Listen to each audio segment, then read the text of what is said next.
And in focus, what are we looking at? I thought we'd have a look at the DAX and just wondering if it could build on this morning's bounce. So we opened today sharply lower, gapping all the way down to 10,228.7.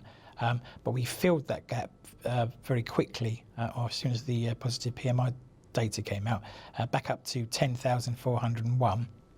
But what we haven't done, and I think, well, at least haven't done to the point I left the office, was move above yesterday's closing level of 10,432.2. So I think, before we get too excited, we need to see a move above there. In terms of other levels, I think to watch, because it could potentially continue to rally. I would say 10,593, which was yesterday's open, and the early July lows of 10,652 are key resistances. And I also think that the 200-day EMA line at 10,964 will also be in focus.